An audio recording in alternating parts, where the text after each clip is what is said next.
You are listening to the Horse Radio Network, part of the Equine Network family. All right, it is that time. Welcome, welcome. It is our holiday episode at Retired Racehorse Radio, which is wild to think that we're already at the end of the year, Kristen. Last episode of the year.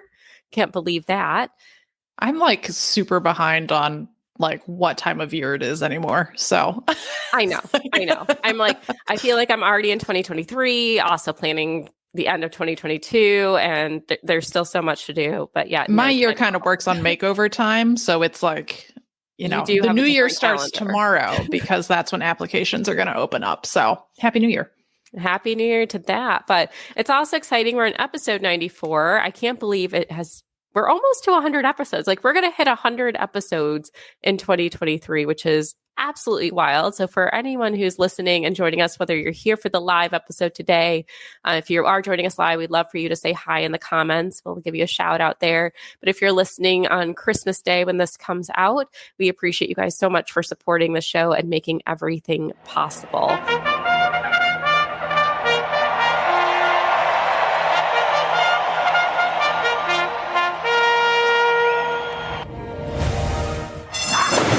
And they're off on Retired Racehorse Radio, the podcast that is your guide to the adoption, care, and training of the retired racehorse.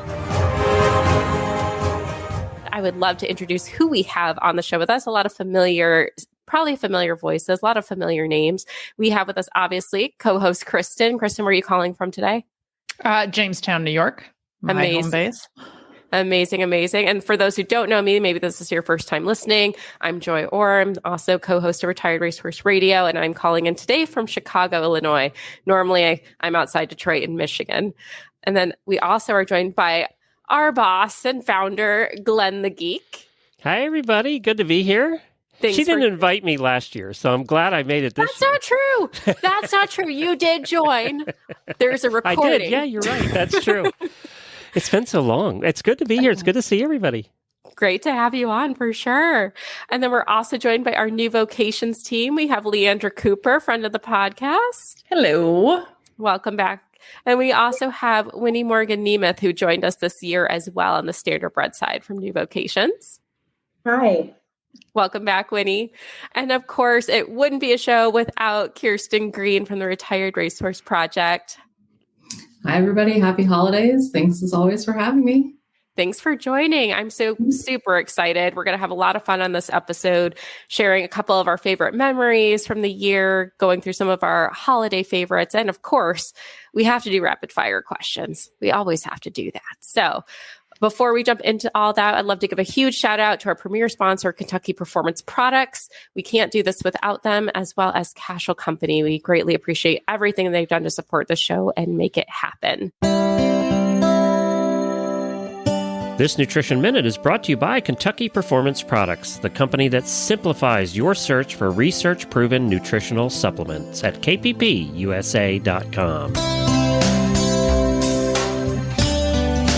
If you've ever had a horse with diarrhea, you know what a frustrating problem it can be. Finding an ingredient that works to dry up the diarrhea becomes a high priority. It turns out that researchers have found one, a yeast called Saccharomyces boulardii.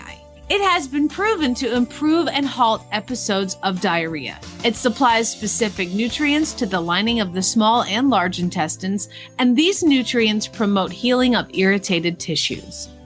It also supports improved starch and sugar digestion in the small intestine, reducing the opportunity for imbalances to occur in the hindgut. Nalox Advanced, made by Kentucky Performance Products, contains Saccharomyces boulardii, along with a blend of fermentation solubles and stomach buffers. Nalox Advanced is recommended for horses of any age that are suffering from diarrhea. It also supports a healthy digestive tract in horses at risk for gastric or colonic ulcers, such as performance horses or any horse that is constantly on the go and exposed to stressful situations. For best results, Nalox Advanced should be fed on a daily basis. This Nutritional Minute has been brought to you by Kentucky Performance Products. You can find all of their terrific products at kppusa.com.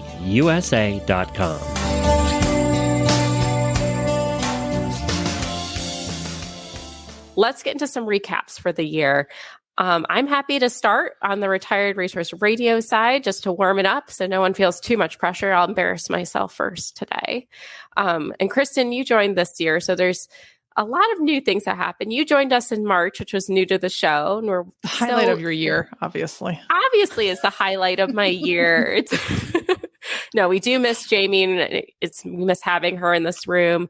But it was great to have her for the time from the beginning till she has moved on to work on her projects with her retraining of racehorses and still does horses in the morning with Glenn. But it's great that we have Kristen joining us on this end of the show. We did 24 episodes out of 94 total. This is our 94th, as I stated earlier.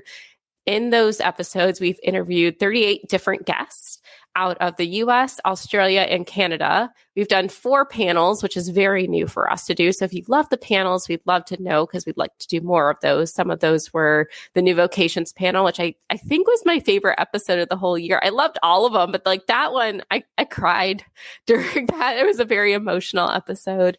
But we had the Napravniks on. We just did the Limited Horse. And then, of course, we had our Making the Makeover series where we followed 3 riders going all the way to the Thoroughbred Makeover. And all 3 made it, which is great and had an epic time. We've introduced 14 thoroughbreds and 10 standardbreds, thanks to Winnie joining the show. So it's been a pretty epic year on our end. It's been nice to see the growth and to have so many different stories coming in. Kristen, do you have a favorite episode so far? I do. We chatted about this the other day on the Horse Radio Network holiday episode as well. So pretty early on, we got to interview Natalie Voss from Pollock Report. And we were discussing with her, she had recently published that series on being a young person in the racing industry and, how challenging that can be. And when we got the opportunity to speak with her, that was when it really clicked to me of like, this is a really cool platform. And this is awesome that you guys, for whatever reason, are turning me loose to talk to these people and then publish that conversation. So that was really, really fun. And I think we got into some pretty good stuff with Natalie. So we were talking about being a young person in the industry, being a woman in the industry, where aftercare fit into the whole thing. So, all that good stuff. That was a really fun conversation. Absolutely. That was a great episode indeed. And Natalie Voss is amazing and a world full of wealth right there as far as the racing industry, and then started to bring in the aftercare side of things too. And then I'd love to pass it off to the new Vocations team. I'll start with you, Leandra. What has been amazing about 2022 on new Vocations? Well, it's hard to know where to begin, but I would say top of the list is that we, as New Vocations, are celebrating 30 years of being in service to these fantastic ex-race horses. So we had a lot of fun this year in being able to bring back the Open Barn and Barbecue, which is a really fun event, be able to do that live again, be able to celebrate our birthday, and we had another event where we invited people back to the barn, to especially those who had sponsored us and been there all along the way through those 30 years. And I'm sure Winnie can speak to that more, but we're happy to just be celebrating another successful year of helping hundreds of horses find new careers and new homes. And that just is spectacular to be able to say 30 years and counting. That's awesome. I love it. 30 years. Wow. 30 years is an accomplishment for sure. I always like to brag to people that New Vocations opened up the same year that I was born. And so it justifies my obsession with New Vocations. Truly. Yeah, you can say it was created for you. Yeah, the stars just aligned, You've grown up together. I can be that egotistical, like a true Leo. It's totally fine. As am I. So I understand this completely. And this was also my mentality because I kind of grew up with Harry Potter. So in my mind, that was written for me. This is our generation. Can I get even worse on this tangent? Leandra, my birthday's the same as Harry Potter, so I feel that deeply. I was sitting and waiting for my Hogwarts letter because we were born the same year on the same day. And I was like, where is mine? But we'll get into that in another episode. Yeah, we'll expand on this. Absolutely. Yes, for sure. For sure. And then Winnie got to join us this year as part of the Retired Racehorse Radio team, bringing standardbreds to our side, which is something we really wanted to make an important mission this year. Winnie, tell us some things about that happened for you on the standardbred side at New Vocations this year. Well, I have loved being a part of this, and thank you guys for having me on. Although our standardbred side is a little bit smaller than the thoroughbred side, It's just been a lot of fun. And definitely, like Leandra said, I would say our highlight of 30 years is pretty incredible, and really special to be a part of and see it from the beginning like I have. So, and to see where it is now, I never would have imagined that. So that's pretty great. 2022 has been really exciting. For the standardbred side, we got to go to Equine Affair in April in Columbus, Ohio. And I had the opportunity, along with our Richwood, Ohio team, Bridget, and we took 3 millionaire standardbreds that had earned $1 million. We happened to have all in the program at the same time. And then we took 2 of our Matron of Honor mares, which was also a new program, started in late 2021. And that was pretty incredible to get to showcase those horses to the folks at Equine Affair. I would say that definitely was a highlight. And then after that, we were featured. The United States Trotting Horse Association came out to our Richwood facility and followed that story on the 3 millionaire horses that we had, and got to do like 10 minutes of video of them riding and talking about their racing career and then their riding career. So again, just anytime we can intertwine the racehorse part of it with the riding horse part of it, I just think it's educational for both people. So that was just super exciting. And then like our fall, we've had a really strong fall for adoptions, and it's been so nice to feature our horses. And rolling into December, we have a special going on with our 50% off, and I'm excited to say that as of today, we've had 7 standardbreds adopted. Congratulations awesome. on that. And I have to say, like, Kristen can speak more to having a standardbred than I can. I'm very new to the standardbred, and even that's pseudo because it's technically my mom's standardbred. But the standardbreds that you post at New Vocations are just stunning. Like, honestly, the photos are great. I would never guess. I always think of like the traditional old world standardbred when we're talking about them, but the way they're being bred today, they truly are being bred to be sport horses. And it's remarkable to see. I've learned so much, and I'm very grateful that you've joined this team. Oh, well, thank you. Well, I do want to add that Leandra, when she was in New York, placed quite a few standardbreds for us before she moved to Lexington. So I don't know if she's ever mentioned that, but she was a big part for, goodness, what, three years placing standardbreds for us in New York? Wow. Yeah, gladly. And I learned a lot about them too, because I hadn't come from a strong standardbred background, but they are so incredible. And there's so much to be said. I mean, even just as far as like their endurance and how many average races they go through. And so by the time that they're ready for a new career, they're such spectacular animals. So I'm grateful to have learned from them too. And I always miss them. Of course you do. Oh, I love it. Well, they're definitely remarkable, and we're great to have more of a balance on the show. I know we were very thoroughbred heavy when we started, but it's nice to be able to represent both sides of the retired racehorse world. And speaking of, we're going to go into the Retired Racehorse Project. You guys had a big year. I know it's not quite the mega makeover we had last year, a little bit calmer, a little bit easier, hopefully, but it seemed to be a remarkable year nonetheless. Yeah, we definitely wouldn't complain if we didn't have to do another mega makeover. So if the pandemics could just cool it for another like millennia, like that'd be okay with us.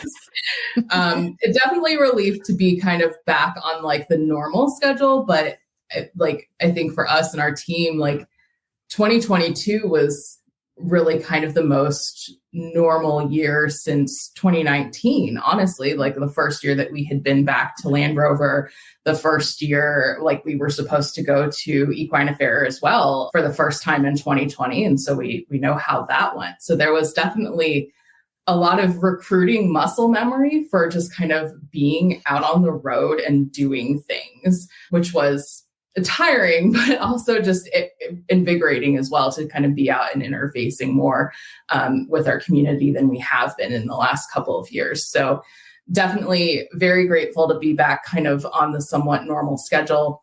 For us in terms of highlights, very proud to have completed our website project, which, probably means more to us than it does to anybody else, but like anybody that has been involved in a website overhaul, like can surely appreciate like, what a huge undertaking that is. Kind of on the programmatic front, very successful makeover, very pleased to include more tip classes and to have them kind of incorporated into our schedule to offer the Western Championships and the Central Dressage Championships. We registered about 560 horses to the makeover last year. So, just kind of by nature of how things go, not all of them complete, but that's 560 horses that have benefited from being a part of the process and have found themselves in the hands of capable trainers. So, we always say, like, participating in the process is what makes you a graduate, not necessarily completing the event itself. So the event itself went really smoothly for our team, really hit it out of the park. We had great media coverage, thanks in part to a person that's here on this call with us as well. But also just a couple of highlights, having Whitmore, Breeders' Cup, multiple graded stakes winner, really raised a lot of awareness for our program and how it fits into the aftercare landscape.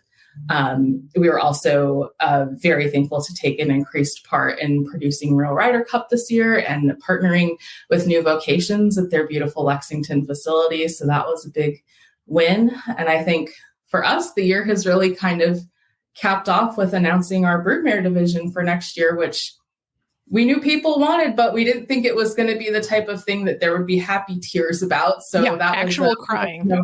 Actual crying, which is not a question at all. We're happy that people are that happy. It was just somewhat unexpected. So I'm very grateful to ASPCA for funding some of the startup of that, and also for our new partnership with Claiborne Farm that was announced earlier this week that has come in as the title sponsor for that program. So always grateful to have the racing support and buy-in to support these types of programs. It's very important for them to participate, and we're very grateful. So did a lot this year. We're all very tired and looking forward to, just kind of getting 2023 rolling and taking some time to kind of regroup and rest where possible over the holidays. You guys have definitely been busting your butt. I'll stay censored. I'll stay G-rated. Just Glenn is here. But you guys really have been busting your butts to get some amazing work done and get awareness up. It was a fabulous makeover to come back to. I was last there in 2019 where we got to do coverage of the makeover. But I mean, the weather was perfect. The competitors, it was amazing seeing people handing off their lead ropes because someone lost theirs, or holding someone's dog to go walk their horses. Everyone is being so supportive of each other. And you really have fostered such an amazing community with this program. We're very thankful to partner with you.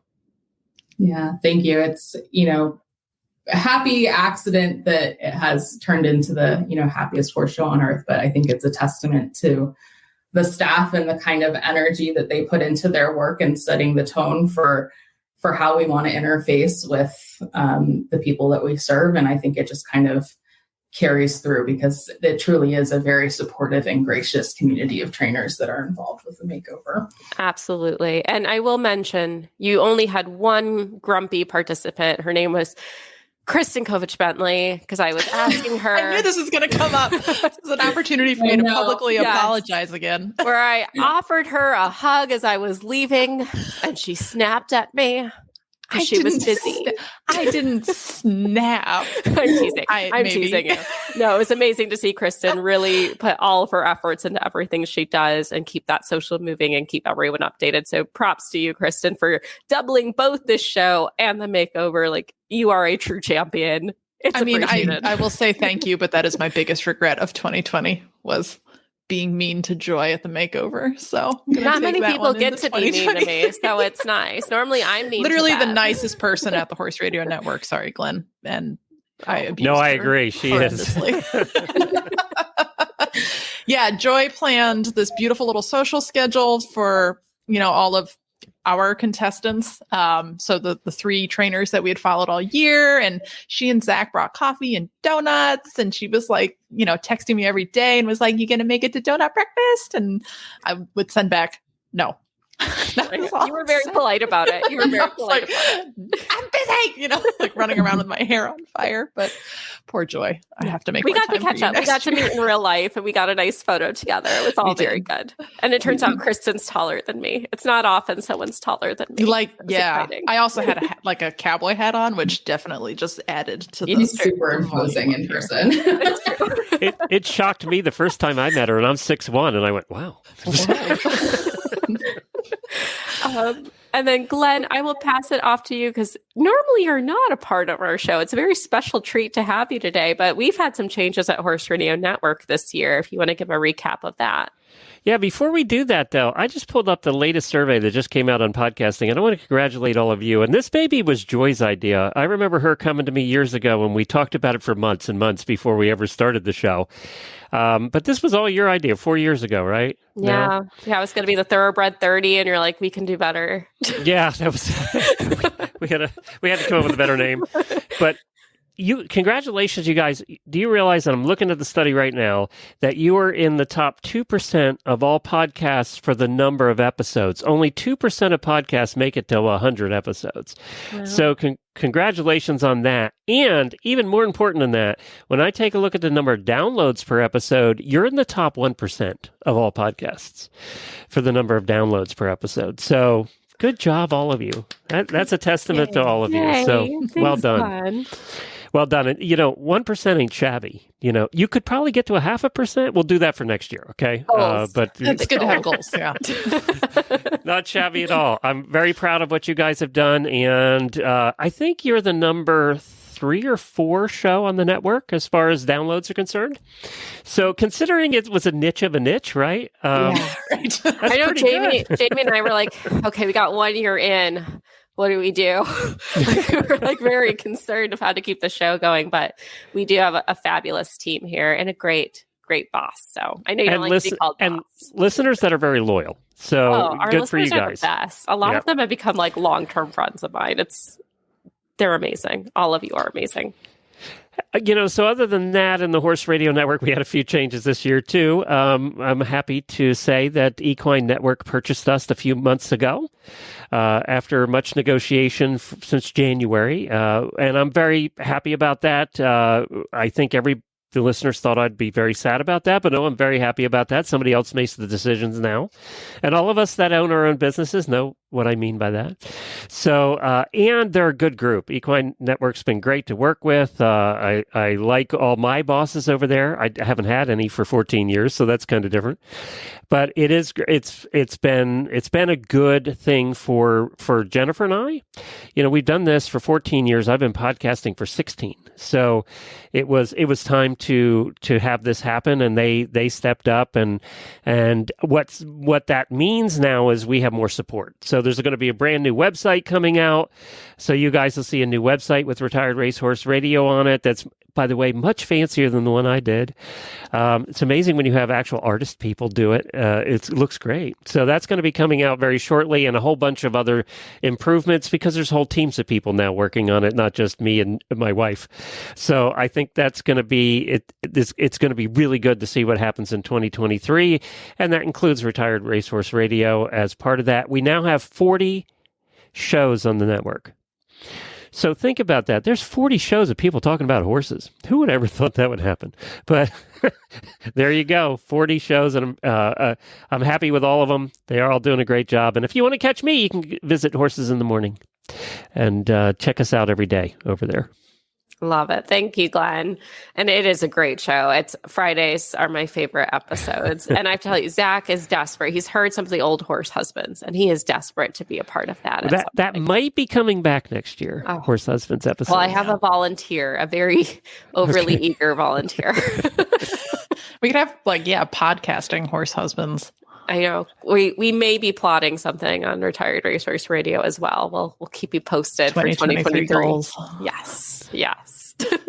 Well, I'm here with Tony from Cashel. You all know it from the ads you hear all the time on this show. But we're at the trade show, and this is the point of time in the year where we find out what's new coming out. So what's Cashel have new coming out? Oh, we've got a great lineup of 32, 34 wool top pads. So describe them. 5 different colors, real vibrant, bright, sharp-looking pads. What makes them different? Well, it's the fill. The wool felt on the inside is a natural felt, and the fleece on the bottom is 100% merino. Oh, really? Okay. So these are soft and squishy pads. Well, not real squishy, but soft, and they do absorb shock and saddle fit. What would they retail for? What are those? That's about $119. That's the right price. Yeah. Anything else new with Casual coming out? Oh, we've got more saddle pads coming in the fall, new strap line coming in the fall. It's a two-tone that looks great with a great buckle set on it. We're always in development, so there's so many projects in the works. What's still your most popular product? Is it still always the same things year after year? Fly. You bet. Yeah, Fly that's what we all. always it. That's how I knew you in the first place was fly masks. Yep. Yeah, many years ago, we were primarily fly masks and kind of had some tush cushions and a few odds and ends. Today, we've broadened that offering to saddlebags, strap, headstalls, breast collars, bell boots, leg protection, and it continues to grow. Is there a place where somebody can go and see all the products? Casualcompany.com will give you a good offering. There you go. Well, thank you, Tony. It's been fun seeing you again. Hey, thank you. Good to see you. We have holiday things to focus on right now in 2022. We'll get to 2023. There's lots to think about for that. But Kristen, maybe I'll pass this one off to you to start our holiday traditions, the things that we love most about this time of year, and to learn a little bit more about us outside of the horse world. Yeah, I mean, in terms of personal traditions, I don't want to say we don't have any, but our family traditions sort of evolve year by year. So the Kovatches are an ever-changing people. So I guess that's the tradition, is that Eric and I, my husband, always make an effort to go see my family because they live about 6 hours away. So we live quite close to Eric's family. So we see them the other 364 days of the year. And so then we always go down to Pennsylvania. And then recently our holiday tradition has been having a bonfire for about 6 days. So we just... A 6-day bonfire? Yeah, you just sort of keep feeding it and go out at night, and then is it Burning Man for holidays? Yeah, pretty much. Yeah, it's like a music festival without the music. It's just us burning stuff for 6 days, but it's nothing redneck about like that purge. at all. Right, holiday purge. Yeah, no, we joke. I'm like, it's a little pagan. It's a little, old school. You keep the fire lit and get ready for longer days again. Because at that point, at Christmas going forward, the days are getting longer. So when you do fall cleaning, everything you don't want goes in the bonfire at Christmas. Pretty much, yeah. Yeah. I love that. Furniture. I love that. Yeah, mementos, whatever. Oh, goodness. What about you? I'm sure hopefully something a little less fiery. I'm pretty I eat a lot on the holidays. I get really excited to eat food, and all food is game. I'm not necessarily super traditional. Like some years I do like a whole Vietnamese thing. Other years it's like super traditional. We're doing soul food this year. We just like to eat until it hurts. That's probably our biggest tradition. Christmas in excess. Yes. I mean, we attempt to go to the gym. Like Zach's at the gym right now while I'm doing this. I will do it tomorrow. I'm like, we have to prep so we can eat without thinking anything of it and still fit in our pants by New Year's. That's like front load the caloric deficit. Exactly.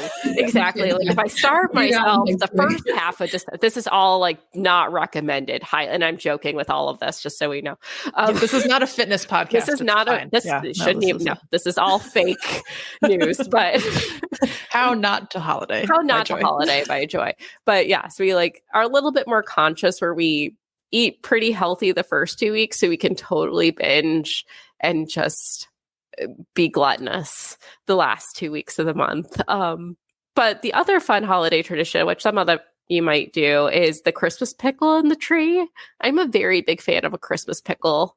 I love hiding it in the tree. And then I always try to have prizes for people who want to participate to find it. And I get into some insane good prizes, like $100 gift card to Amazon, because I had the tiniest Christmas pickle possible.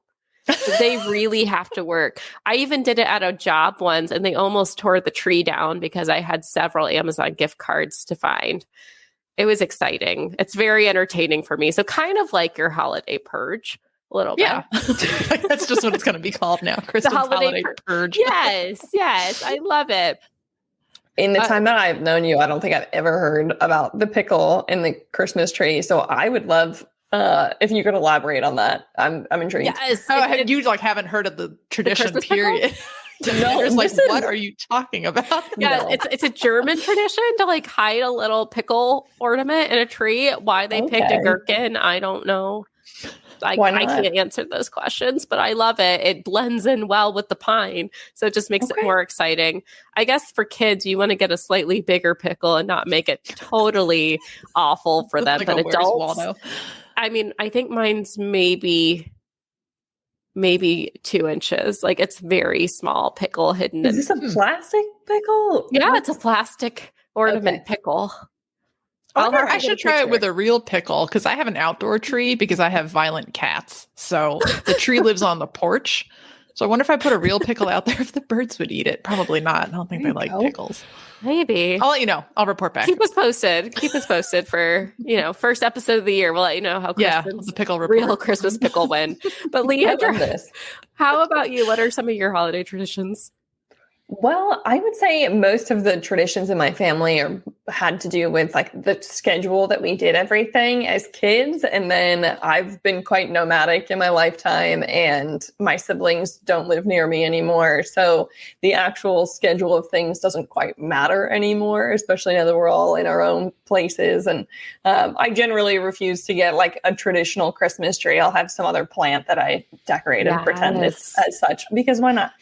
And so for me, I think that I just like to usually go back to like old recipes. So my favorite cookie, probably like overall, but definitely during Christmas, is it's basically a sugar cookie that you can, like what I'll do is make 2 batches of dough and keep one of them sort of standard color without any sort of coloring. And then I'll put like some red food coloring. I like to use the like natural base. So it's like a beet coloring or something. So it's always slightly off, but I love it.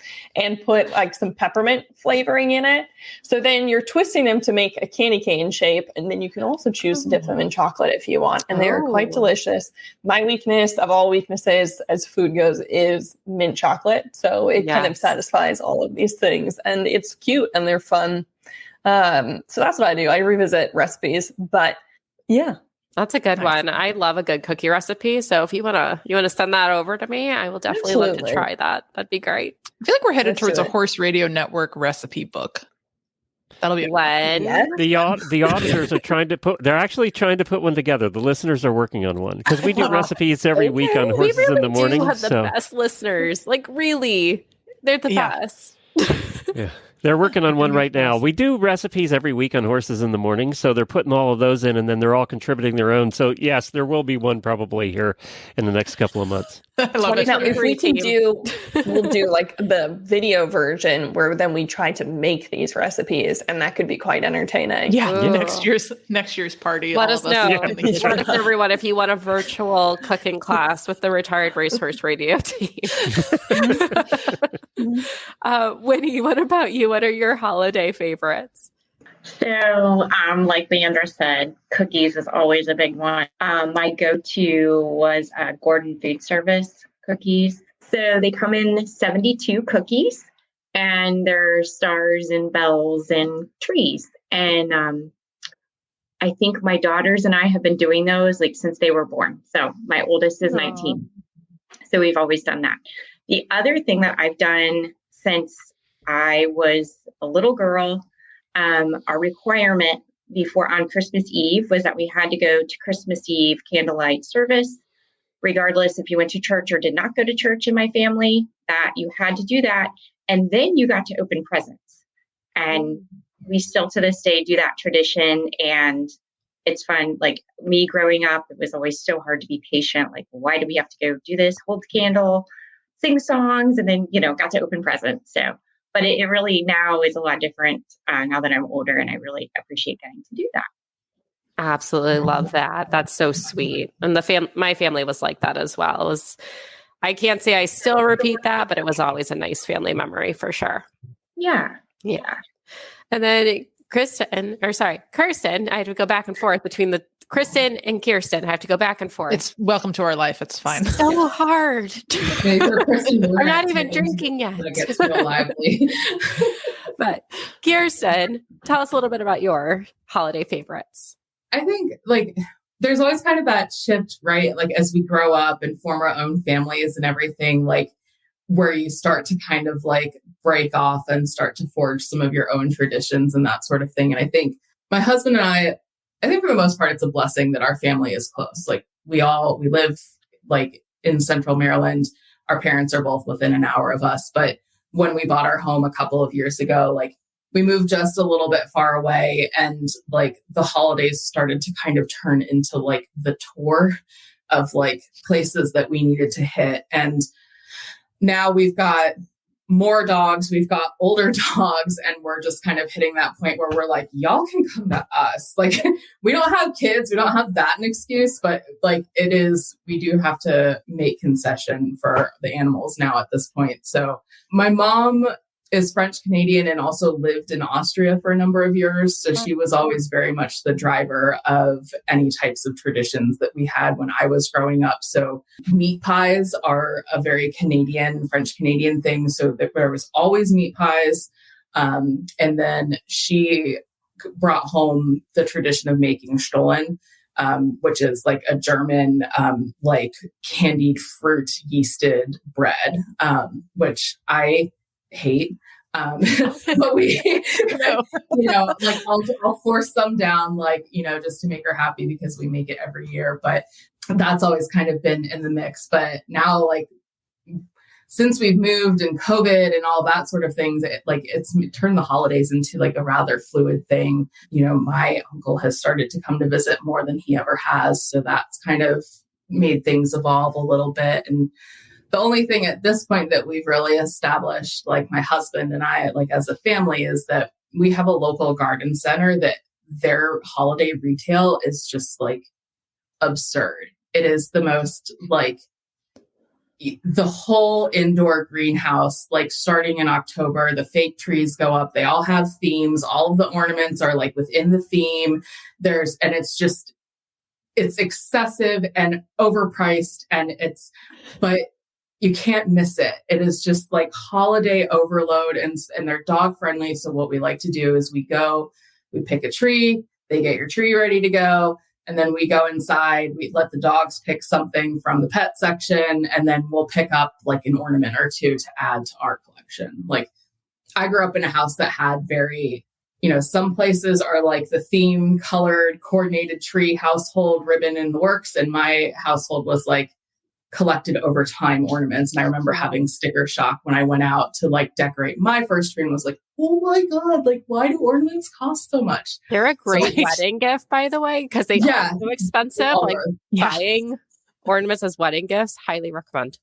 Yeah, definitely. I also agree, but we've reached a point now where we have a pretty good collection because when we travel, we'll pick something up in a gift shop. So we've got a lot of like distillery ornaments, and we have several Keeneland Fabergé ornaments, and we have several Breyer like Racehorse ornaments. So there's a definitive like theme. I put them all at the top of the tree. Like your tree is my favorite so far. I haven't even seen it. I Justify to run in the right direction this year. So American Pharaoh's running towards the Keeneland finish line, and Justify is going like just doesn't want to hang the right way. Justify, you're around. Yeah. So Justify had a little too much eggnog this year. It's fine. Yeah. I love that. Oh my gosh, that's so fun. I love it. You'll have to send us a picture of your tree if you don't mind, because I would love to put that on our social. I have one. Glenn, how about you? What are some of your favorite holiday traditions? Well, it started years ago. I was thinking about that, something that we do that's a little bit different. And I don't know how I started this, but years ago when we'd all get together for family in Pennsylvania, which we don't go up too much anymore because it's like cold up there and we live in Florida, so they have to come down here. Your t-shirt, Glenn. Yeah, exactly. So, it's 80 degrees today. I'm angry. But I started this thing where I bought lottery tickets, like a lot of them, several $100s worth of lottery tickets.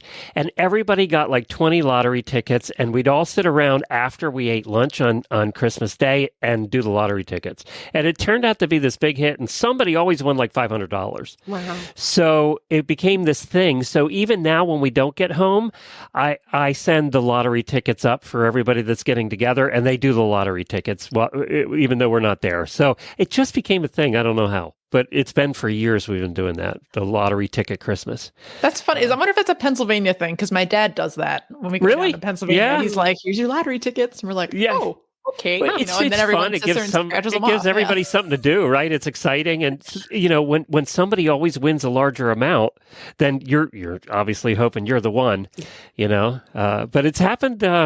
We've always had a larger amount almost every year. But then you're buying 300 lottery tickets. You're probably going to have somebody winning something, right? Yeah, there's going to be some return. Yeah. Yeah. And then the problem with that is you got one happy person and everybody else is like, what happened? Well, it's I didn't get anything. like betting on the Kentucky Derby, though. Like, how many people were feeling that with Rich Strike winning this year? Let's be real. Yeah, exactly. Right.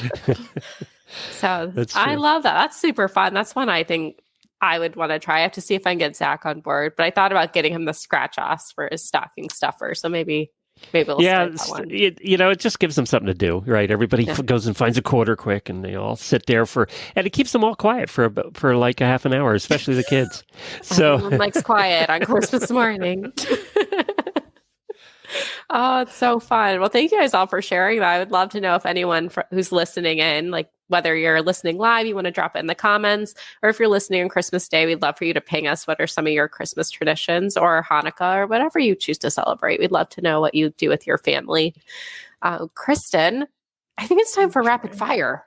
It is. I've lost my rapid fire list. No, I handed it to you. I know. I'm very disorganized this evening. I'll find it. You start. Okay. Well, we'll start with some rapid fire. And Chris and I are going to sit out on this one for now. Is that what we planned, or are we jumping in? Well, if I can't find my list, I'm in the dark, so I might have to jump in. Okay. Well, we'll see what happens. We'll see we'll see if we give you guys answers or not. But we're going to go backwards. So we're going to start with Glenn. Who is the racehorse you'd most likely want to ride or drive? And this will be the same question for everyone. Yes. Wow. Or hang out with, whatever you would like.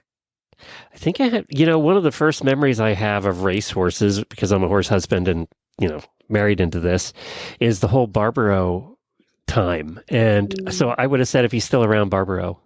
Yeah. That's a good, my dad would say the same one. Yeah. Barbaro.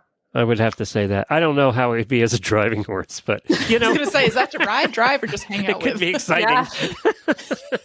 That's going to require some liquid courage, I'm sure. Yeah. But oh my gosh, it's great. Kirsten, what about you? Who's the racehorse that you want to hang out with, ride with, drive with? I could totally sit on the couch and have a beer with American Pharoah. Yes. That's my, he has that chill, looking temperament about him. Yeah, I think he'd want to have a beer with you, actually. So he'd be good. Really would. I might have a hard time holding it with his hooves. Just help him out. It's fine. Yeah, just give it back to him. I'll give him he does seem like a dude. But he can, He seems like a cool bro. He seems like he'd chill. Winnie, how about you? Well, representing the standard red side, I'm going to say I would love to drive Bulldog Hanover, who is the current fastest standardbred of all time. And that's a 2022 Stick M this year. He's probably going to be Horse of the Year. I'm a part of the United States Hardest Riders, so I'm part of that voting, and we're getting ready to vote this weekend on that. So fun. Bulldog Hanover. I was hoping somebody would say him. He's very, very cool. I'm sitting there, I was like, fastest standard, like that makes me nervous, but I do love that for you. You're much braver than I am. Definitely want to put your goggles on for that one. Yeah. Leandra, how about you? Yeah. Well, I would say I have a slight obsession with Honor Code and his offspring, especially since I have one, and I've loved every single one of them that has come through New Vocations. Like I would keep them all. So I can't ever say enough. And then when we had a chance to go to Lane's End, he was hanging out in the turnout. He was like, I'm not going to come up. So I still want to hang out with him. But for riding, I was thinking about this as you literally just said this. So not that long, but I've always, like, if I could, I would love to ride Stormcat because I have so many adopters who have these preconceived notions about a horse who has Stormcat in his bloodlines. And which is funny because we see, I mean, I can't tell you how many horses, like the vast majority of the ones that I've seen in the last year, especially where I'm just like, well, there's Stormcat. And you always know there's going to be some adopter who will be like, well, I would adopt this one, but he's got Stormcat. So clearly he's crazy. So I've always wanted to kind of like see what he's like because just prove the theory in a way. Absolutely, like firsthand, because I'm like, first of all, like they can have that in their bloodlines and still be like absolutely nothing like, even if he was awful, be nothing like him. But anyway, I'm always an underdog kind of person, and I love me a good challenge. So even if he was tough, I think I'd probably love him more for that. But I would say for riding Stormcat, but for hanging out, I love me some Honor Code. Love that. I love it. Love it. Kristen, I feel like we should jump in. People yeah, because now I want to know what your answer is. So you go first. I'd say I would love to hang out with Justify, like ride, hang out, whatever, what he wants to do. Justify is such a cool horse, and yeah, he'd probably be my top pick for sure. And I have a thing for chestnuts. I just do. Have you met him? No. In person? No. Is he cool? He's not cool. He's kind of douchey. Oh, no. They wouldn't let us near his stall because he's kind of a biter. He's like, he's not that cool to hang out with. Well, I've had plenty of I'm ruining this for you. I mean, you probably love it. I'm like, hey, they say never accepted. Meet your heroes, right? So challenge accepted. I'm going to Disney princess that real quick. We're best friends. He'll be enchanted by you. I don't doubt it. If anybody can enchant this horse, it'd be you. I'd be like, I got snacks. Don't bite me. It's okay. Kristen, how about you? Oh, it's the same answer every year. Gun Runner every time. Yeah, you do love Gun Runner. Yeah. Well, and I found out when I was in Kentucky in November, it's Candy Ride. It's Gun Runner's sire. Every time I see I met Candy Ride, and then Kirsten was at Spendthrift today too. We were at Spendthrift, and I was like, whoa, at this good looking stallion that came out, and it was another Candy Ride. It was Vacoma. So when Kirsten went today, I was like, get a good look at Vacoma for me. And she very nicely sent me a video of him running around. So those Candy Rides. He has a striking resemblance to Jobber. So, I mean, that makes sense. Yeah, it's like Jobber if you actually built Jobber for sport instead of just built Jobber with leftover parts from the thoroughbred factory, which is what I ended up with. So. He gets it done. But yeah, he's many horses cobbled together, I think, is Jobber. So yeah, the Candy Rides are like the upgraded version. So yeah. He's uniquely built. Leave him alone. Yeah, we don't tell him that he wasn't built for anything that he does, and he doesn't care. So it's fine. Every time I get a Gun Runner, I think of you, Kristen. Yeah, save me one. And I've just Retired Racehorse Radio, the show of enablement. Exactly. Yeah. Oh my gosh. Well, next, we're not very good at rapid fire, as we can tell, but that's slow okay. fire. It's fine. Hey, I found my list. Mid-range. I found my list, so I'm going to ask you the next one. Okay, you go for it. Well, actually, I'll start with our guests. Yeah. I'm going to start with Winnie. The best or worst holiday gift you've ever received? Well, last year I got invited to a party, and you were supposed to bring a gift that you had received that you were regifting. And my good friend gave me a leather hole punch, but it was very fancy. And I was like, this is probably the worst and best gift. Did I need it? No, but I have used it so much this year that it's kind of turned out to be a pretty good gift. So it's a leather hole punch. I didn't expect someone to be able to answer both with one. Right. Yeah. That's like a gift trajectory. Yeah. That's started out. I'm always like, at a horse show and people are like, oh, does anybody have a hole punch? I'm like, I do. And it's like European. It's very fancy. Oh. Ooh, yeah. I'm all in on the useful gifts. Like I want something that is going to be purposeful and helpful to somebody. Yeah. To hang out with Winnie at the show. Yeah. No kidding. The moral of the story. All right, Kirsten, we'll go to you. Best or worst? If any of my family ever sees this, I promise this is not like direct attack, but I think horse people or anybody that has a very niche hobby or loves a specific breed of dog or cat, it's like, I got you the horse calendar. And it's just like, cool, this is Percherons, but thank you. Or I have corgis, but it's not the corgis that are on socks. But I can tell you, I have many pairs of socks that have the wrong breed of corgis on them. It's just an exercise and like, like it's just, here's this like thin thing that like is kind of adjacent to like your interest. So here, yeah, it's a nice gesture. And yes. And every time you're like, there. The thought was there. Yeah. All right. Let's jump over to Glenn, who I know would gladly take your Pertron calendar. So next time if you want to send that over, that'd be great. Who cares if it's 4 years too late? Send it over. Yeah. Give him an outdated Pertron calendar. Yeah, that's right. So I would say this year because Jennifer bought me a truck on Sunday. So so I think that counts as probably the best gift, right? Yeah. Wow. And besides, she sat in that darn dealership with me for 4 hours to buy a car. Why does it take that long, by the way? What's great is it's also a gift for her too.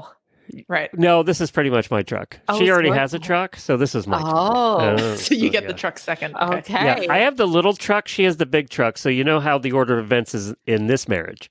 Yeah. She has the great big 3/4 ton. I have the little 1/4 ton. So there you go. Yeah, that about says it all. I think right there. Yeah, that's a similar trajectory that we're on in this household as well. Yeah. So I think every household where there's a horse husband, that's pretty much the trajectory. Accurate. Accurate. All right, Leandra. I think one of my favorite gifts that I've ever gotten was actually from my little brother a couple of years ago. And there's nothing normal that ever comes from him. My little brother comes up with wild things. He was notorious for just like foregoing presents and giving you an IOU. So we had actually come up with another name for his IOU list, which was just like, I'll get there. And he's an engineer. So like usually theoretically, he can make very cool things. It just doesn't mean that he always does. So with all that being said, I got this really bizarre, like tubular package that had come internationally, maybe either last year or the year before. And it has inside of it a long metal spoke. And as I'm unwrapping this, I'm like, what in the world is this? Of course, like he doesn't think about any details. So there was no note with it. So I just was like unwrapping this, like what in the world's going on? And it's a fire poker, but it's forged. And he said he had communicated with the artist who's in like Scotland. I'm going to get this wrong. I'll have to look up the information.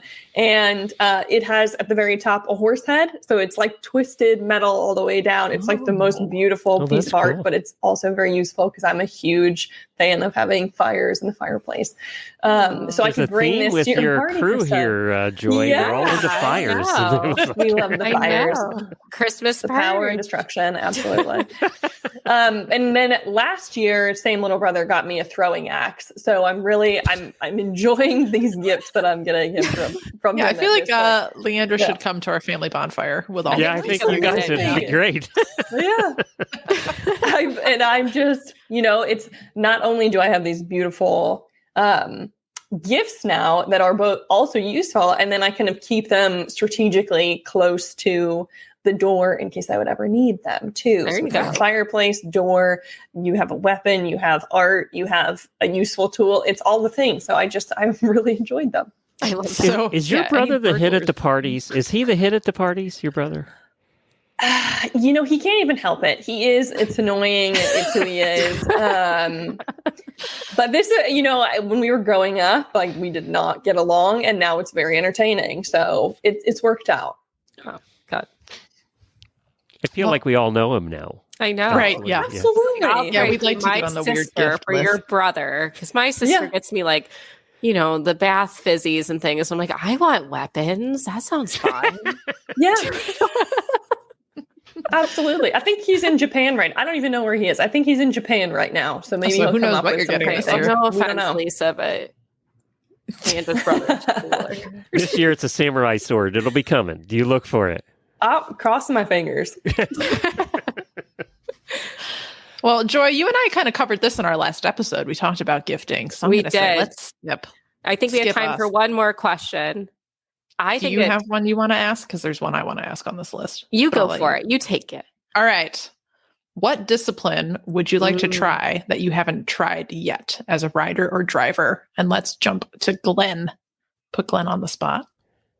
That is on the spot because I just like pleasure driving and I never wanted to compete. So this is a tough one for me. What about like war driving? Like what's the opposite of pleasure driving? Like extreme driving? Well, like CDEs and competing in events and things like that. And Wendy tried for years to get me to do that. I just have no desire to compete at all. I just like driving. Well, you can still try a discipline without competing. Yeah. You know what? The one I would try it. is, it's not very popular down here, but it is in the middle part of the country, is endurance driving. So it's like endurance riding, only they do endurance driving. So they go through the woods and all that stuff, and it's for distance 25, 50 miles. I think I would like that better than my Hackney pony. But I think it would be fun to try with a pony that wasn't so fat and lazy. I know where you can get some pretty cool standardbreds that would be up. That'd probably be good. But I hope that takes off more. Endurance driving, it's just, it's a little more complicated than riding, I think. Yeah. So. Yeah. All right. Well, that was officially the thing I learned today. I did not know that was I didn't know that was a thing. I know. Something new. Cool. All right. Well, since we said standardbreds, I'll ask Winnie next. What would you like to try? So, my daughter's show on the AQHA circuit. So, and I have shown on it for, before they started doing that. But one thing that I think is really cool is at the quarter horse level, but would be the hunter hack. It's not a lot. It's like 2 jumps and that's it on the AQHA circuit. But I always thought that would be really fun and easy for me to start. Not that I ever would want to do anything much taller. I mean, they're really small jumps, but that's something that I think would be really fun and very different from what we do. Yeah, that's like a nice entry into casual. Yes. Yeah. Nice. I knew I wouldn't fall off, so I would be okay. Yeah. No. The perfect intro. Yes. All right, Kirsten. I'm not the most active rider right now. Like I grew up riding dressage and eventing, and I think adding Western dressage to the makeover has kind of given me a little bit of I feel like there's a pipeline of interest there. Like I could see myself enjoying Western dressage, but I also have a lot of curiosity about reining and cutting too. Not that there's a ton of opportunity for that sort of thing in my region. I live in the Mid-Atlantic, so it's dressage and eventing central for us, but definitely a lot of curiosity about that. And I think that working equitation is really cool. Mm. Oh yeah. That wouldn't be on my list too. Yeah. Those people are badass. Yeah. They do everything. Yeah. It's dressage with sticks and it's everything. Yeah. It's literally everything. Yeah. We do have an episode about that. Check our history. I don't have the number off the top of my head, but we do have a working equitation episode. Yeah, we've had some people at the makeover who I know have dabbled in that on the side. So yeah, you see in freestyle a lot of garocha and stuff like that kind of peppered in here and there that are elements of the working equitation. Right. So yeah, because of course the assumption is always you have to take a thoroughbred in it. So yes. All right, Leandra, how about you? Well, I've been really lucky to dabble in a lot of different disciplines. I grew up hunter jumper and then broadened my horizons tremendously because I just wanted to do other things. I just wasn't satisfied with it being kind of one linear path of horsemanship.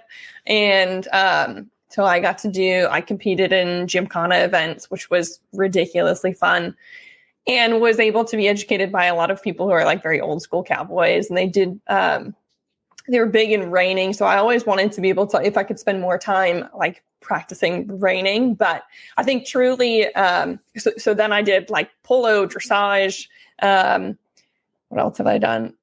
Riding Icelandic ponies, all those sort of things. And I've always worked with green or problem horses. So I don't feel like I've had a lot of time to grow in one path and advance. And I think because of that, I never jumped into eventing. And I think that I would absolutely love cross country. I know I enjoy dressage. I absolutely love show jumping, but I never really got to do cross country because I never really had the balls to go after these massive, terrifying jumps with something that wasn't really educated in that. So maybe just a tiny bit of survival instinct in me that I didn't know I had. But I would love to do more cross country. And I've never really been able to do that. So I could see that being a good fit for you. Yeah. I could too. Yeah, exactly. Joy, how about you? I'd probably say fox hunting, despite the fact I'm a chicken shit, which is why I do dressage. I don't want to leave my sandbox, but I do love That's what seeing. hilltopping is for. It's just like the slow trail ride. Yeah, like Yes, fox hunting, I could go on a hunter pace and be like ease my way into it, but I would love to be brave enough to go try fox hunting at least once. Like, I don't know. I think it'd be really cool and just a badass thing to do. That's how I'll die, and I'll be cool with it. All right. Well, you and I need to schedule a trip for 2023 because that was my answer too. So we should go together, find someone to give us 2 very nice horses.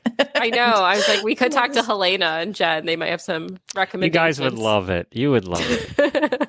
Yeah. They usually actually ask you to hilltop for the first time anyway. So yeah, I'm sure they wouldn't on be like, borrowed here you horses. go. Yeah, they're not just gonna be like, here, jump over that solid wall over there. Well, and hilltopping's like going for a trail ride with alcohol. So I mean, that's pretty much what it is. Wait, we've already done that. I mean, have done that unsupervised. It's no different.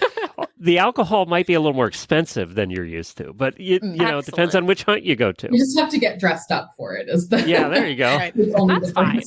I do own tall boots, and they do still fit most of the time. Oh, so. it's true. We're going to get you in an English getup, and that means I have to do ranch work with you. So again, things for 2023. Joy Keep an and eye Kristen World Tour. Yeah, we'll yes, get right the on Great it. American Tour of Joy and Kristen. It's how can we embarrass ourselves today? Right. How can we both fall off and get run over by synchronized? hounds?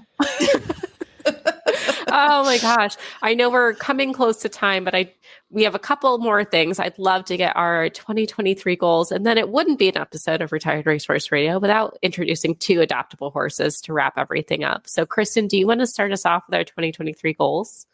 Yeah. Do you want like my personal goal or our podcast goal? Either one. You're welcome to pick. Well, I'm really looking forward to our 100th episode. It won't be like my 100th episode since I just joined. You're a part of it. But yeah, I'm here along for the ride. So really looking forward to reaching that milestone. And of course, personally, I'd love to see one of our episodes since I joined be on our like greatest all-time hit list. Yeah.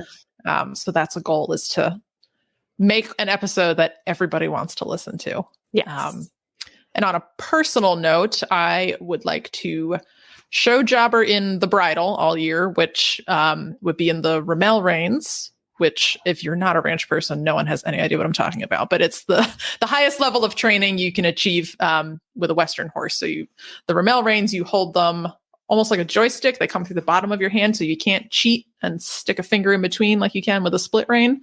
So that's like a high level of training I'd like to achieve. And I would also like to successfully catch a calf in the ranch roping this year. I believe in you. Yeah, right before this, I texted you and what did I say? I was like, it sucks to suck at something. I had been out there sitting on jobber in the cold, roping the dummy and missing for an hour before we got together this evening. So the goal is not off to a great start, but we're going to get there. You'll get there. You'll get there for sure. How about you, Joy? Oh, it's hard. I am excited for our 100th episode as well.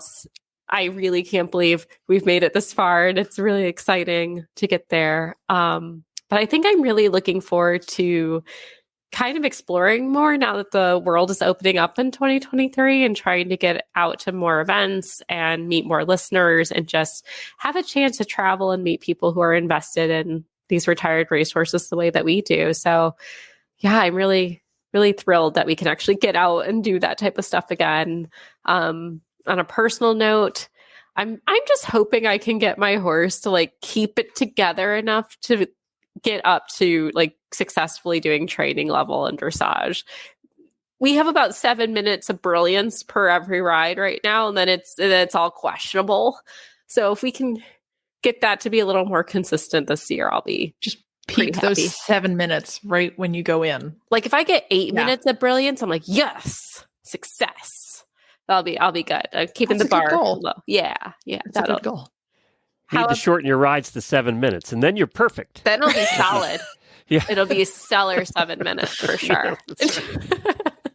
How about you, Leandra? What are your goals for this year, personal or professional? Well, this is going to be my horse's, we're going into his 5-year-old year, and I'm excited to be able to hopefully be able to kind of step up with him. So 2 going to 3, he was doing mostly rehab. And just for any number of reasons, there was a sort of, let's just say I just gave him time to grow up. So busyness on my part and just allowing him to gain more maturity and give him time off, and trying to be a good horse mom. So I'm really looking forward to being able to get back into consistency, and then to be able to do a little bit more with him. I'd like to take him to his first show, maybe. So that's my goal personally in that respect. And then for New Vocations, I always will try to put forth something that is maybe a stretch. And for that reason, I like to keep it as this massive goal. And in that regard, I would say for the Lexington facility, I would really love to get to 200 horses adopted in a year's time. So we get pretty close. And the thing is, I will absolutely never sacrifice quality for quantity. And so it's always a balance of that. And so that's my goal for next year.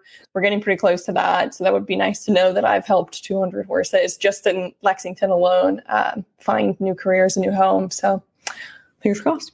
Love That'd it. be awesome.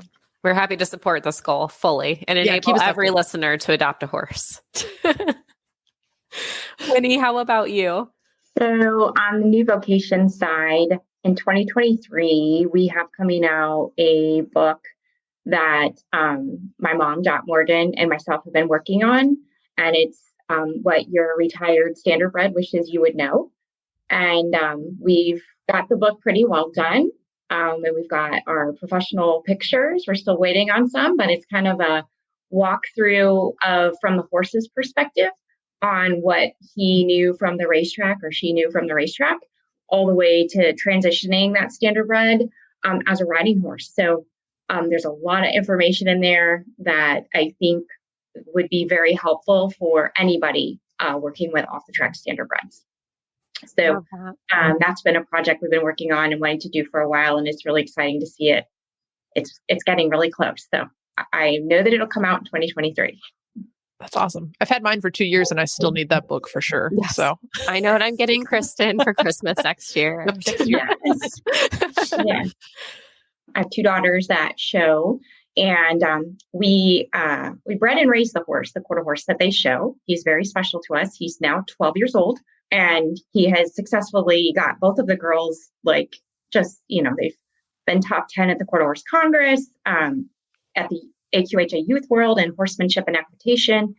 And right after Christmas, we are going to the Gold Coast Show and the Gulf Coast Show in Tampa, Florida, which has always been a goal of ours to go to.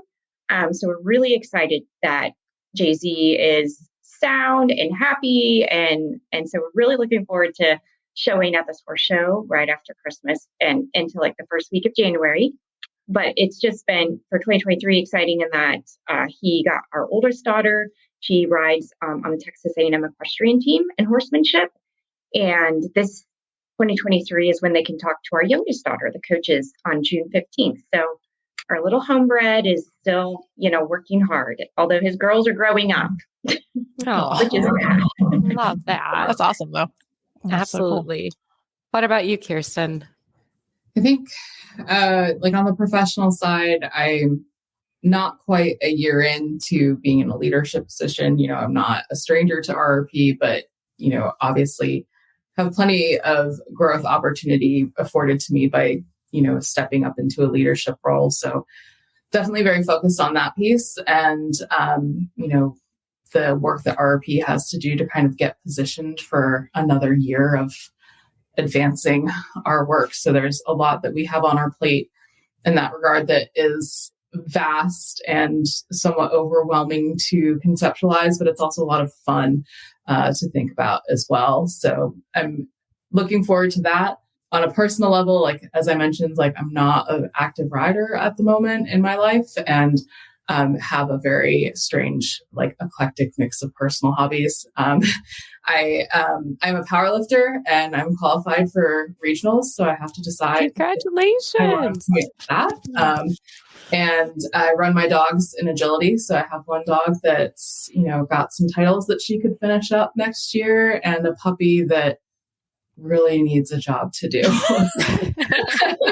I've got some work cut out for me there, but I often joke, I'm in a group chat with Kristen, and I sometimes feel like I've lost my horse girl card sometimes in these chats, but dog trial and dog showing stuff is kind of just it's horse showing light. It's a lot of the same types of trials and tribulations and that sort of thing. So it helps me, I get plenty of it in my work life, but I still kind of understand a little bit from that perspective as well. So. And you'll always have your horse girl card. As long as you're working with us, you always have that. Yeah, I don't think that ever gets revoked. It does not get revoked. Glenn, how about you? What are your goals, personal or professional? Well, obviously the Horse Radio Network, I'm looking forward to what can happen this year. And I don't even know that it's a goal, but, because it's so new, but what can happen with the team over at Equine Network and how we can grow Horse Radio Network. It's already number one in the horse world, but, and as niches go, it does pretty well too. And I'm excited, for still building out Horses in the Morning and keeping that going. It's the longest running daily podcast in the world. And Jamie and I aren't quitting because we're not giving up that title. So it's going to just happen for a while. On the personal side, more travel, and I'm happy to say that we've decided, and I've gotten approved by my new bosses, that we're going to do another road show this year. So we're looking at 6 weeks. I'm thinking we're going to head to Wisconsin and head west across the top of the country, hopefully ending up in Washington, Oregon, because we have a lot of listeners over there, and then staying with listeners all along the way. And a lot of our Wisconsin listeners were really mad when we missed it last time because we didn't get that far west. So we're hoping to do that this year, and we're looking at another 6 weeks. It'll be in September and October. So we'll hook up the living quarters and head on the road again and go out and meet a whole bunch more listeners. So I'm very excited about that. We're looking forward to it. Can't wait to follow it. Yeah, we're looking forward to it. Yeah. Well, that is amazing. Sounds like we all have some good goals. I do see that April has commented a laughing face, and I'm hoping that's in support of everything that we've done, but I'm going to remember when the timing on that was. Yeah. It was either when you were struggling to catch a cow. Your tour of trying different disciplines and falling off. And stuff. Oh, was it there? Yeah. Oh, that's true. Right. They're really in support of us. I'll take that support too. Together. Thank you, April. Thank you. They're down for the comedic relief. Yeah, for sure. We'll need to invest in a GoPro before we do that, I think. Yes. For sure. I'm going to pass it off to Winnie to talk about our standard bred. We're going to have 2 adoptable horses featured. So Christmas special, holiday special means you get 2 horses for the show of 1. It's going to be great. So Winnie, would you like to tell us about our standard bred Huge, which is a funny name. I love it. It's very close to Yule, like Yuletide. Yes, it is. Huge. Yuge. Is a gorgeous 16-hand dark bay with white chrome trotter that came into the program a year ago. He did race not a whole lot, under 100 starts, and earned around 200,000. And being that he was a trotter and so big and had a really nice headset, he was of interest to somebody who wanted him to be a road horse, which is what they do at saddlebred shows. They drive them and they step really high. They have a lot of motion. And he had everything going for him but the motion. He's more flat like a hunter. And we saw that when we had him as well. But he had this opportunity, and this person was a great adopter. And they put in great time, so much training. He looks fantastic. They sadly returned him, again, looking better than he left and with a whole lot of new training. So he never missed a beat riding. We started riding him this week. We posted him yesterday, and he's currently on the new Vocations stories. And he is going to make just a phenomenal riding horse for just about anything. I mean, he could be a show horse, he could be a driving horse, pleasure driving, competitive driving, hunters, jumpers. He's sound. And he was donated by a great friend of New Vocations, and that's Dr. Patty Hogan, who is just a phenomenal surgeon, one of the best racehorse surgeons in the country. also, her and her husband race standardbreds. And, this horse they bred in race has had the best care his entire life. And he's just a true gentleman. So when you can see his picture, I'm pretty sure he's one that could possibly break the internet. Ooh. He is very handsome. He's a very cute bay and looks has that warm blood look to him. Mm-hmm. He's very fancy. So we'll definitely put his picture up when we conclude today.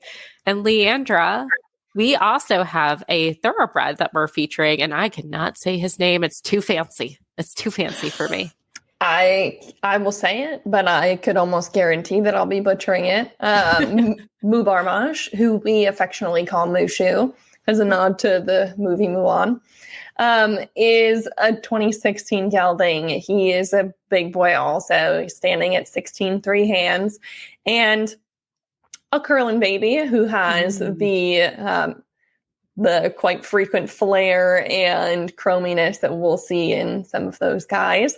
And one of the things I love about him is that when he was done with his career on the track, which was only 9 starts, but he was pretty successful in those 9 starts. He earned almost $200,000. But then he was so loved by the barn that he was in that they kept him as a pony horse. But he didn't have the longest career as a pony horse either because he got a little bit sour on the track. So with lots of enthusiasm left in him to have another career, he has come to us, and he has all of the best qualities that you would expect of a horse who had been on the track, is a little bit older than some of the other horses in our program at 6 going on 7, and then went on to have more experience and exposure that they will get in those career paths, just traveling, being different places, being around crowds. And he is a really straightforward kind of guy who still has a ton of athleticism.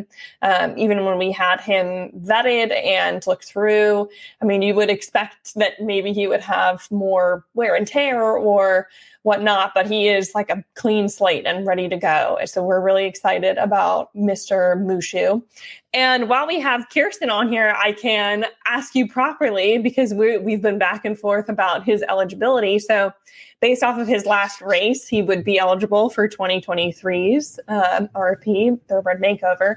But does a career as a pony horse disqualify you? Does that count? If that activity happened after the start of training for the year. So we have some horses that, they retire and they linger around at the track for a little bit and they have some pony activity and then they officially leave the track, maybe sometime in 2023. But if that's if he's had more than 15 rides ponying before December 1st of this year, that would count towards his 15 ride limits. Well, there we have it. So I'll have to dig into how long his short career as a pony horse was. And then maybe we'll update based on that. But if he tried it for a week and he was just really bad for a week and they were like, oh, no good, he might still be a goo. We'll have to figure that out. To be decided on that front. But otherwise, even no matter what he wants to do, he could be a really fun fox hunting horse, even if one of you ladies wants to take him on. You might be needing a more green fox. Green on green's always worked well. Green on, it's like the negative and the positives. It's that's how I like to look at it. He looks very sensible. I bet he would take complete care of us and us not knowing what we're doing at all. Yeah, sure. He's very handsome. Mm-hmm. I feel very confident with Leandra, sure. Yeah. Well, Rambo being whatever sort of hound mix that he is, he likes to try to prepare them for that environment. So he's maybe had a little bit of the introduction to that already. That's true. That's true. He does his job well. I love seeing him in the different New Vocation horse photos when he sneaks in the videos. You can't keep him out of them. No. He knows where the camera is at any given time. He's always there. Oh, I love it. Well, we have 2 amazing adoptable horses available. And is the New Vocation sale still going this month for 50% Absolutely. off? Yep. Okay. As long as you bring your horse home by December 31st, then you will be eligible for our 50% off adoption fee special. I love it. So get your applications in, check out these two amazing horses. We'll be sure to put them in the links for you. And if they are not available or you'd like to see what else is there, there's a ton of amazing horses through New Vocations, standardbreds and thoroughbreds. Check them out at horseadoption.com.